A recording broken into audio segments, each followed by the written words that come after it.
শোবিজের জনপ্রিয় দুই তারকা তাহসান ও ফারিন। দীর্ঘদিন ধরে তাদের মধ্যে প্রেমের সম্পর্ক নিয়ে কথা শোনা যাচ্ছে। শুধু তাই নয়, গোপনে বিয়ে করে সংসার করার আলোচনাও চলছে এই জুটিকে নিয়ে। তবে ফারিনের বিয়ের খবরে সেই গুঞ্জন হাওয়ায় মিলিয়ে গেছে। তারপরও থেমে নেই আলোচনা। নতুন করে গণমাধ্যমের শিরোনাম তাহসান ফারিন, কিন্তু কেন, জানাচ্ছেন সহকর্মী এসআই রাজ।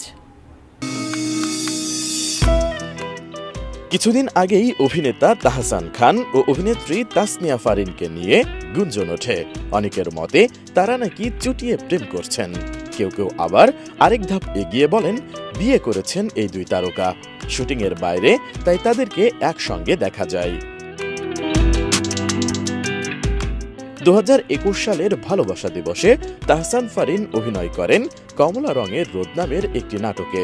নির্মাতা শিহাব শাহিনের পরিচালনায় নাটকটি দারুণ সাড়া ফেলে দর্শক মহলে, আর সেখান থেকেই এই প্রেম বিয়ের গুঞ্জন শুরু। তবে অভিনেত্রী তাসনিয়া ফারিনের বিয়ের খবরে সেই গুঞ্জন থেমে যায়। এরপর গত 28 ফেব্রুয়ারি রাতে তাহসানের ফেসবুক পেজ থেকে প্রকাশিত হয় একটি ভিডিও, জানিয়ে রীতিমতো তোড়পাড় শুরু হয়। পরে অবশ্য সংবাদ সম্মেলন ডাকেন এই দুই তারকা। সেখানে বিষয়টি পুরোপুরি পরিষ্কার করেন তারা। সেই সাথে দেন একটি নতুন সুসংবাদ, জানিয়ে অপেক্ষায় ছিল ভক্তরা। এবার সেই অপেক্ষার পালা শেষ।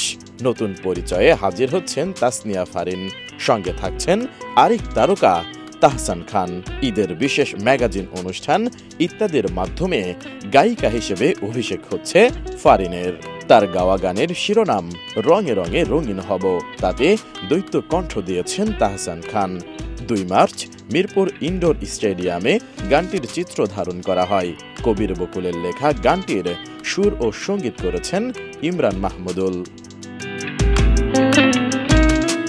গানটি প্রসঙ্গে ফারিন বলেন, প্রথম গান করলাম, তাও আবার তাহসান ভাইয়ের সঙ্গে। প্রথম গানটি আমার জীবনের স্মরণীয় হয়ে থাকবে।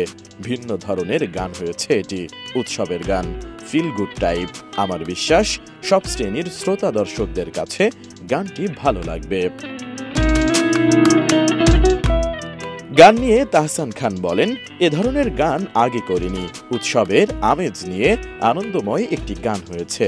রেকর্ডিং এর সময় আমার স্কেলেই ধরেছিলাম, কিন্তু ফারিনের জন্য একটু কষ্ট হচ্ছিল।